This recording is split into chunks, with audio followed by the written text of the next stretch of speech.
자, 오늘은 이제 마가복음 6장의 이제 끝부분에 있는 말씀을 가지고 기적보다 삶으로라는 제목으로 함께 말씀을 나누겠습니다.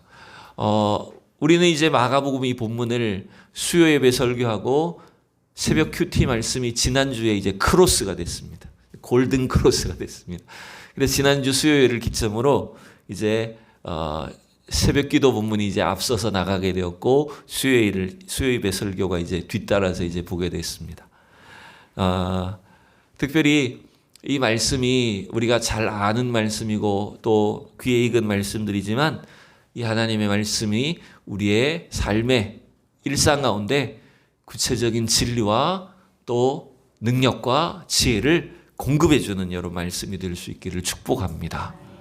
그래서 이렇게 반복해서 우리가 말씀을 보고 또 큐티하고 또 그 말씀을 붙잡고 매일매일 삶 속에 살아갈 때 그 말씀이 주는 진정한 능력과 은혜가 우리 모두에게 나타나기를 진심으로 축원합니다. 자, 오늘 이 본문의 말씀은 지난주에 이어서 바로 앞에 엄청난 기적 사건, 엄청난 이적 뒤에 직후에 있는 일을 다루고 있죠. 앞서서 무슨 일이 있었습니까? 지난주 수요일에 우리가 어떤 말씀을 살펴봤죠? 바로 오병이어 사건을 함께 살펴봤습니다.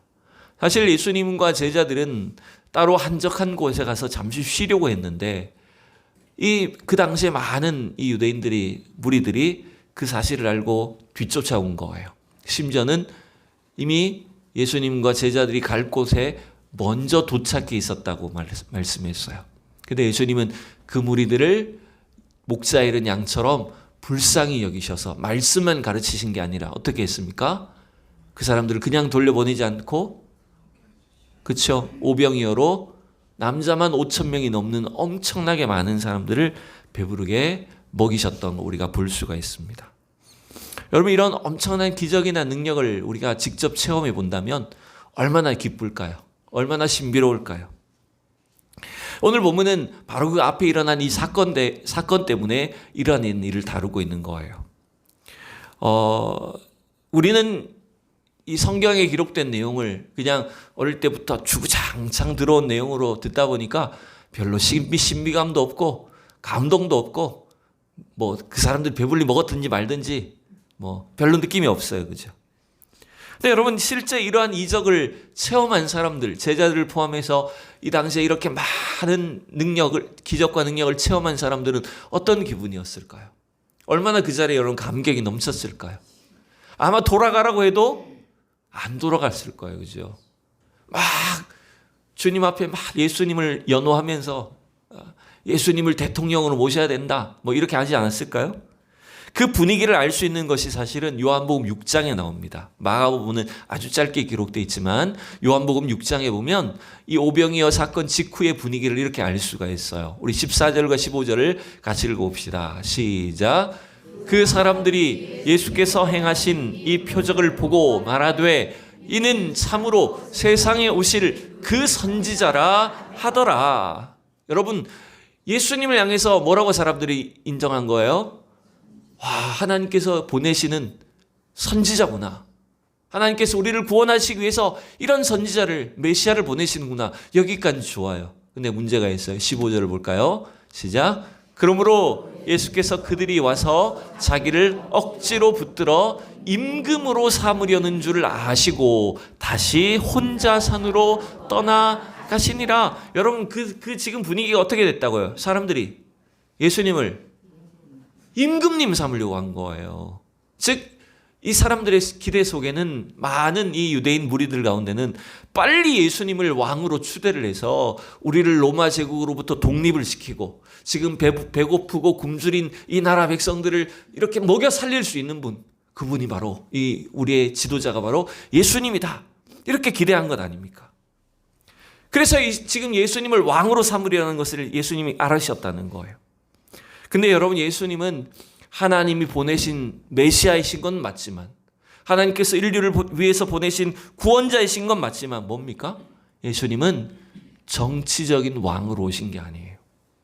어떤 강력한 군사력으로 우리를 로마에서 해방시키기 위해서 오신 분이 아니라는 거죠. 그래서 예수님은 그들의 의도를 아셨기 때문에 속히 그곳을 벗어나고자 하셨고 어떻게 하셨냐면 무리들을 자기가 다 보내시는 거예요. 오늘 그 내용이 이렇게 시작되는 겁니다. 예수께서 즉시 제자들을 재촉하사 자기가 무리를 보내는 동안에 예수님 어떻게 하시냐면 사람들을 막 돌려보내는 거예요. 집으로 가라는 거예요. 그리고 제자들은 어떻게 해요? 배로 건너편 베스다로 가게 하셨다라고 기록하고 있습니다. 그리고 46절에 보면 이렇게 돼 있죠. 무리를 작별하신 후에 기도하러 산으로 가시니라. 여러분 홀로 남은 예수님 뭘 하셨다고요? 그렇죠. 또 한적한 곳으로 산으로 가셔서 기도하셨다고 되어 있는 겁니다. 간혹 이렇게 불평하는 분이 있습니다. 어느 놈이 새벽 기도를 만들어가지고 어떤 놈이 철야 예배를 만들어가지고 이렇게 교회 다니기 힘드냐 이렇게 말하는 분이 있죠. 그죠? 근데 그 어떤 놈이 바로 사실은 누가 아니고 예수님이 그렇게 하신 겁니다. 예수님이 하루 종일 그렇게 애써서 사역을 하셔놓고도 새벽 한적한 시간에 따로 일어나셔서 하나님께 기도하셨고 또 이렇게 밤늦은 시간에 무리들을 다 집으로 돌려보내신 후에 자기 혼자 또 밤에 철야로 하나님께 기도하셨던 거예요. 왜 그렇게 기도하셔야 됐을까요? 예수님은 왜 예수님이 이렇게 기도하셔야 됐을까요? 그것은 예수님은 사람들의 인기 때문에 혹은 사람들의 어떤 요동 때문에 자기가 십자가 사역을 감당함으로 인해서 우리를 구원하실 그 메시아 사역에서 빗나가지 않도록 날마다 어디에 집중하신 걸까요? 자기를 이 땅에 보내신 하나님 아버지께 집중한 거예요. 하나님의 뜻에 날마다 자기를 복종시키셨다는 거예요. 여러분 이게 우리가 기도해야 될 이유인 줄로 믿습니다. 오늘도 피곤하고 힘들지만 이 땅의 삶 속에 기도하셨던 주님처럼 우리의 삶 속에 기도로 하나님께 집중하고 주님의 은혜를 구하는 우리 모든 성도들이 될 수 있기를 축복합니다. 특별히 여러분 이 사건 오늘 이 본문의 내용은 바로 앞에 어떤 내용에 이어진 것이라고요? 오병이어 사건에 이어진 내용 아닙니까? 엄청난 기적과 능력을 체험한 뒤에도 예수님 뭘 하셨다는 거예요? 기도하셨다는 거예요. 여러분 이게 중요한 겁니다.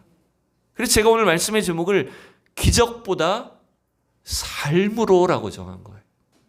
우리는 어디에 집중하기 쉬울까요? 뭘 열광할까요? 기적적인 사건에 열광합니다. 우리의 삶에도 엄청난 기적과 이적과 능력이 일어났으면 좋겠어요. 그럼 우리가 예수 잘 믿을 것 같아. 근데 여러분 진짜 중요한 건 뭐냐면 기적보다 여러분 기적은 우리가 예수 그리스도를 구원자로 나의 구주로 영접하고 믿도록 하기 위한 하나의 수단이라는 거예요. 믿음의 수단으로서 하나님께서 우리에게 기적을 주실 수 있습니다, 여러분. 그러나 그 기적이 없다고 해서 그런 믿음이 없어진다면, 기적만 바라고 있다면 여러분 그런 건강한 신앙으로 믿음으로 자라기가 힘들다는 것 아닙니까? 여러분 그래서 기적적인 어떤 대단한 능력과 신비한 일보다 더 중요한 건 뭐냐면 우리의 일상에서의 신앙이 중요한 겁니다. 일상의 자리에서 우리가 어떻게 신앙생활하냐가 중요하다는 겁니다. 3월이 시작됐어요. 그러면 말하자면 일상이 시작된 겁니다. 학생들은 학교에서 학업이 시작되었고 직장인들은 또 새로운 직장 생활의 업무가 시작된 것이고 이 새봄의 일이 시작된 거예요. 중요한 게 뭘까요? 지난날 우리가 은혜 받은 것도 중요하지만 하나님의 엄청난 능력과 은혜를 체험한 것도 중요하지만 우리의 매일매일의 일상에서 내가 어떤 믿음을 지키며 살아가느냐, 여러분 이거 굉장히 중요한 겁니다. 주님은 그걸 찾고 계신 겁니다. 그래서 제자들을 보내신 거예요, 여러분 오늘. 자, 오늘 제자들의 믿음을 한번 우리가 살펴보시죠. 짧은 본문이지만 47절 8절을 두 구절 읽습니다. 시작. 저물매 배는 바다 가운데 있고 예수께서는 홀로 무태 계시다가 죄송합니다. 바람이 거스름으로 제자들이 힘겹게 노젓는 것을 보시고 밤 4경쯤에 바다 위로 걸어서 그들에게 오사 지나가려고 하시매. 아멘. 여러분 날이 이미 저물어졌어요.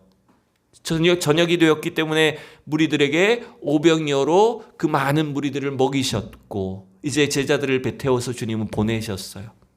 그래서 배가 출발했고 날이 저문 겁니다. 제자들이 탄 배는 바다 가운데 떠 있고 예수님은 이제 홀로 무태서 기도하고 계시는데 어떤 문제가 생긴 겁니까? 제자들이 타고 가는 배가 바람을 만났어요. 풍랑까지인지는 모르겠지만 바람이 거스름으로라고 돼 있죠. 이거는 반대 바람을 만났다는 거죠. 그래서 지금 이 반대 바람을 만나가지고 제자들이 노를 젓는데 말하자면 배가 안 나가는 거예요. 밤새도록 노를 젓는 겁니다. 지금 밤 사경으로 나왔는데 밤 사경은 우리 시각으로 하면 새벽 3시부터 새벽 6시 사이를 말하는 겁니다. 그러니까 가장 어두운 시간, 저녁 때 출발해서 지금 거의 새벽이 다 돼가는 시간인데 그때까지 어떻게 했다는 겁니까? 제자들이 밤새도록 노를 젓고 있는 겁니다. 어쩌면 여러분 이 오병이어의 엄청난 기적을 체험하고 배를 타고 먼저 출발한 제자들의 가슴은 어땠을까요? 그들의 심령은 어떠했을까요? 너무나 흐뭇했겠죠. 야, 오늘 정말 대단한 은혜 체험했다. 야, 진짜 우리 예수님이 이제 왕이 되실 건가 보다. 막 이렇게 큰 기대감, 막 큰 즐거움을 가지고 지금 출발하지 않았겠습니까? 그리고 지금 이들이 배를 타고 가는 이곳은 어디입니까? 이 갈릴리 바다는 어떤 곳입니까? 제자들에게 있어서는 가장 익숙한 곳이에요. 예수님이 없어도 얼마든지 자기들끼리 늘 타왔던 배고 늘 건너다녔던 바다입니다. 그러니 아무 문제가 없어요. 불안함이 전혀 없어요. 근데 여러분 그 상황 속으로 예수님이 이들을 보내셨다는 게 중요한 겁니다. 결국 어디로 보내신 걸까요? 일상으로 보내신 거예요.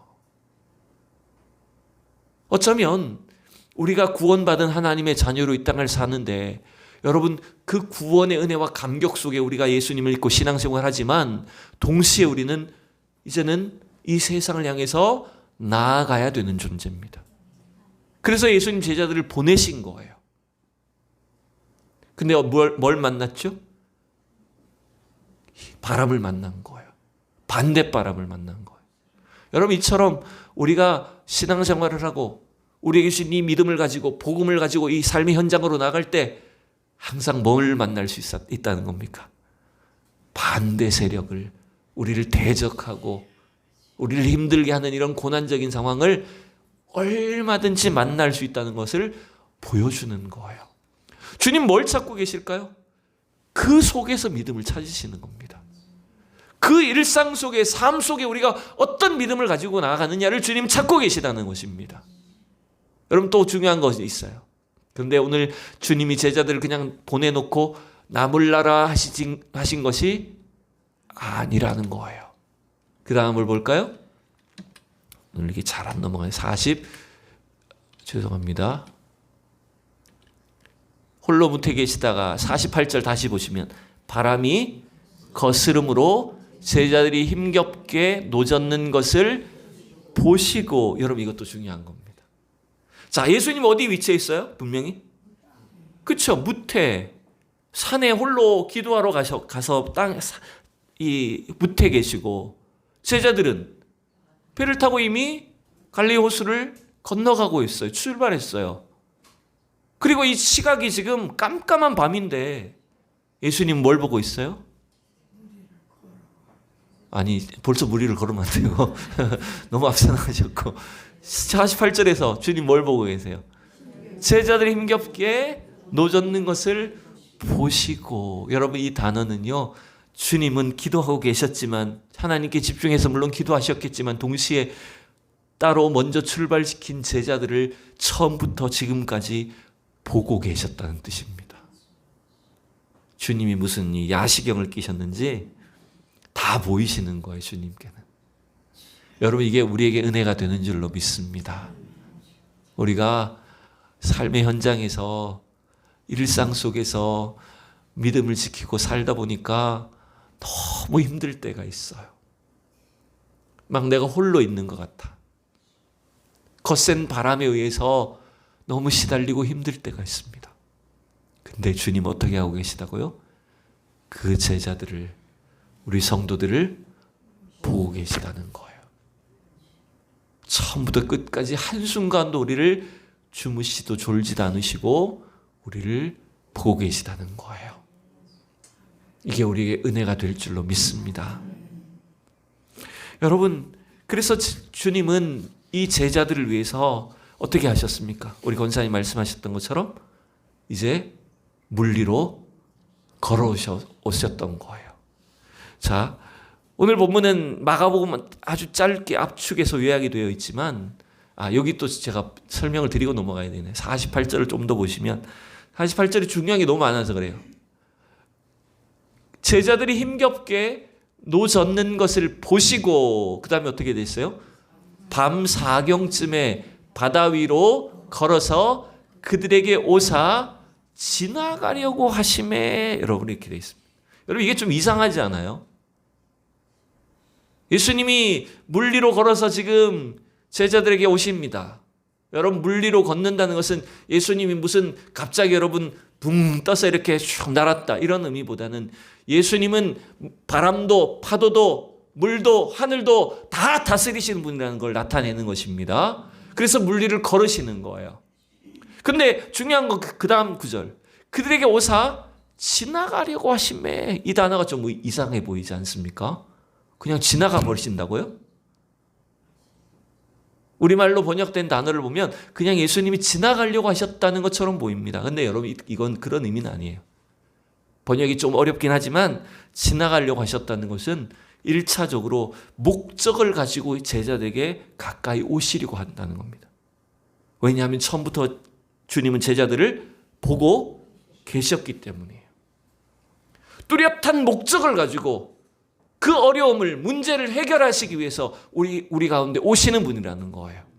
그리고 여기서 또 지나가려고 하신다는 의미는 바로 배 위에 올라타시다기보다는 어떤 걸까요?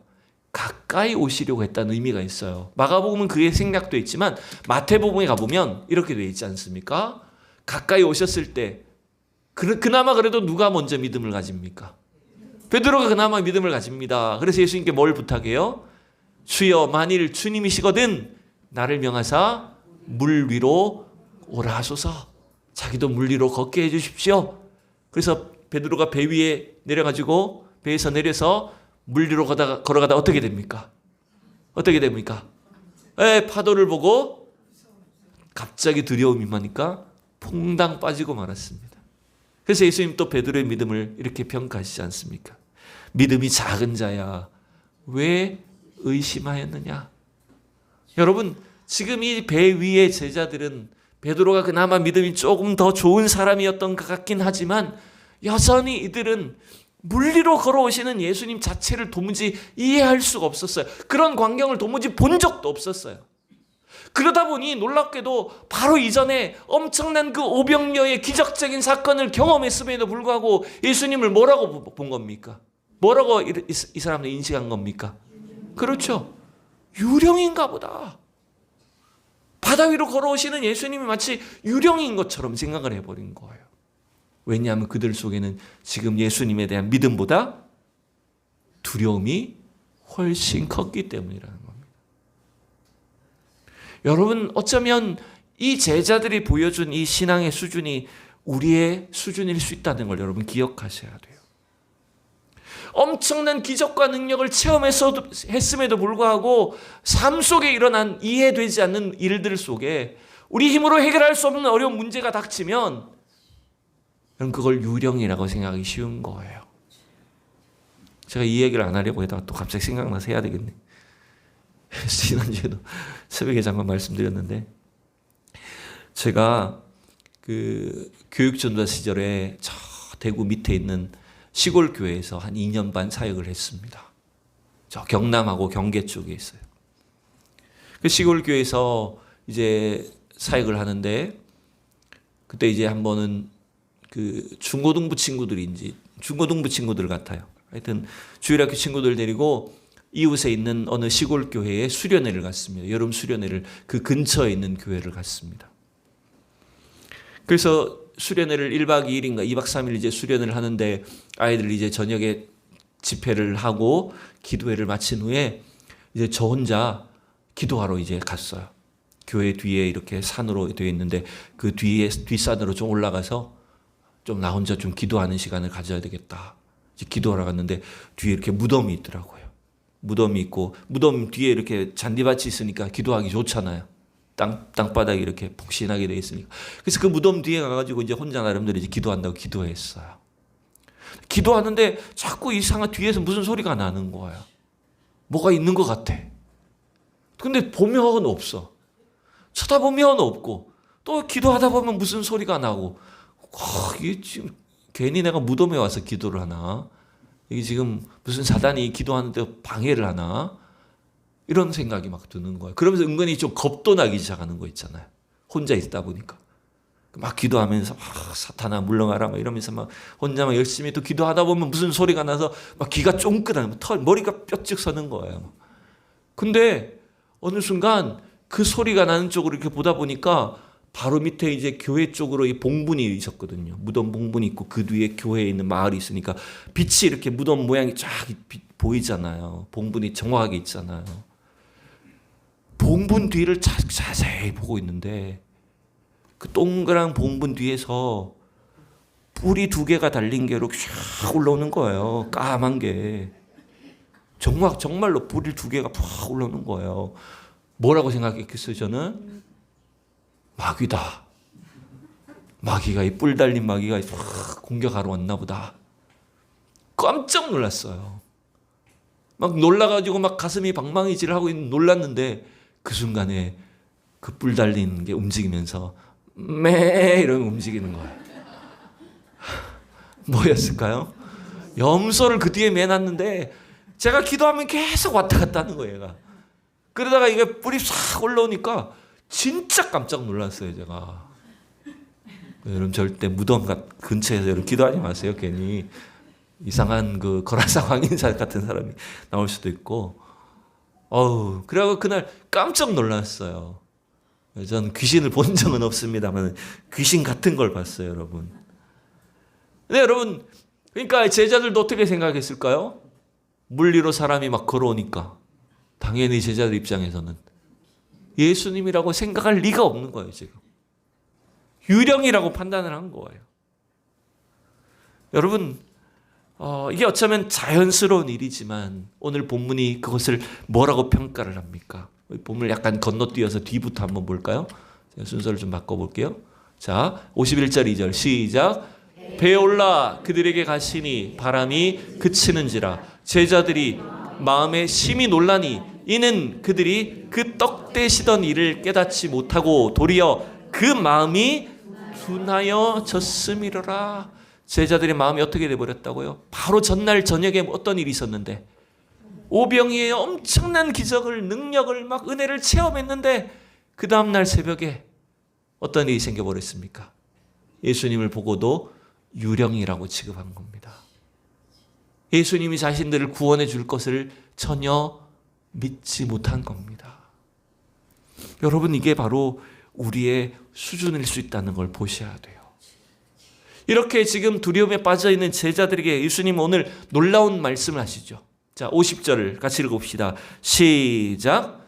그들이 다 예수를 보고 놀람이라. 이에 예수께서 곧 그들에게 말씀하여 이르시되 안심하라. 내니 두려워하지 말라 하시고. 아멘. 여러분, 이 말을 한번 따라합시다. 안심하라. 내니 두려워하지 말라. 아멘. 여러분, 어떤 단어가 가장 마음에 드십니까? 안심하라, 두려워하지 말라. 우리 흔히 이 단어가 참 좋잖아요. 이 말씀이 항상 은혜가 되지 않습니까? 근데 여러분, 이 문장에서 여러분이 기억해야 될 가장 중요한 말은 내니에 있습니다. 내니에 있습니다. 여러분, 나다라는 말이에요. 이거는. 예수님이 자기 자신을 나다라고 말씀하신 거예요. 여러분, 이 말은 놀랍게도요, 헬라 성경에서 보면 에고 에이미라는 이 단어입니다. 한번 따라해 볼까요? 에고 에이미. 우리말 에고 아닌 거예요. 이건 쉽게 말하면 나는 나다 이런 말이에요. 이것은 나다. 내가 여기 있다 이런 말이에요. 왜 주님이 이 말씀하실까요?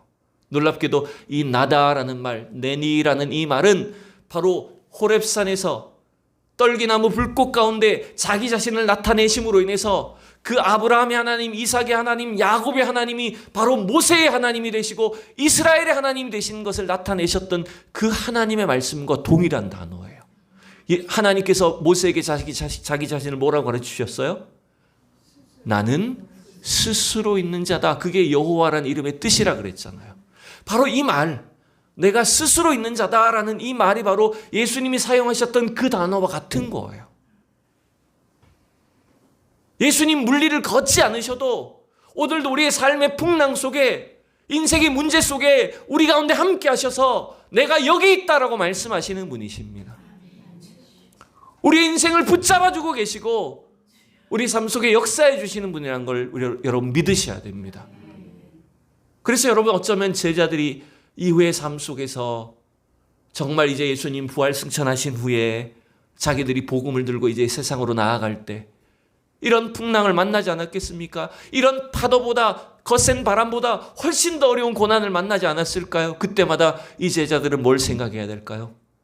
맞아, 그때 우리 주님이 우리 가운데 오셨어. 내가 여기 있다고 말씀하셨어. 주님이 지금도 우리와 함께 하신다는 걸 우리가 믿어야 된다는 거예요. 그게 우리의 유일한 구원의 소망이고, 여러분 이 땅의 일상의 어려움을 이길 수 있는 주님의 능력이 되는 줄로 믿습니다. 여러분 이 은혜를, 이 믿음을 우리가 가질 수 있기를 진심으로 축복합니다. 여러분 오늘 본문은 오병이어 사건에 비해서 보면 너무나 상반된 모습을 보여줍니다. 그렇게 엄청난 기적을 체험했고 능력을 만났음에도 불구하고 일상에 조금만 어려움이 와도 우리는 어떻게 됩니까? 우리도 이 제자들처럼 금세 낙심하고 불안해하고 두려워하고 절망하기 쉽다는 거예요. 아마 우리 주일학교 친구들이 지난주에 우리 금요기도에 와서 막 조금 은혜 받고, 아 이렇게 하나님 나와 함께 하시는구나, 기도하는 기도해 주시는 어른들이 있구나, 여러분 이런 은혜를 체험했어도 이제 학교로 가면, 일상 가운데 가면 어떻게 될까요? 일상의 염려 속에 넘어질 때가 있을 것이고요, 불안해질 때가 있을 것이고요, 학교 생활 가운데 지칠 때도 있을 거예요. 근데 여러분 그때마다 뭘 기억해야 될까요? 바로 주님이 우리와 함께 하심을 기억해야 됩니다. 그 믿음을 주님은 찾고 계신 겁니다. 그래서 엄청난 기적을 통해서 얻은 믿음보다 더 중요한 믿음이 뭘까요? 여러분 대단한 능력과 기적은 없더라도 여러분의 매일매일 일상 속에서 주님이 함께 하시는 것을 믿으셔야 됩니다. 그 믿음을 주님은 기뻐하실 것입니다. 도마처럼 손가락에 예수님의 손에 못자국에 손을 넣어보지 않고도, 보지 않고 믿는 자가 복되다 가신 주님이 오늘도 이 시대 속에 우리와 함께 하시는 그 주님의 약속을 믿고 매일매일 일상의 삶 속에서 주님과 동행하는 우리 성도들의 그 신앙을 가장 귀하게 여기시고, 그 믿음의 고백을 통해서 오늘도 주님은 우리와 함께 해주실 것이고, 우리의 삶의 중심 가운데 오셔서 참된 평강과 소망을 베풀어 주실 줄로 믿습니다. 이 귀한 믿음을 가지고 여러분 이제 여러분의 일상 가운데, 삶의 현장 가운데 주님과 동행하는 모든 성도들이 될 수 있기를 축원합니다.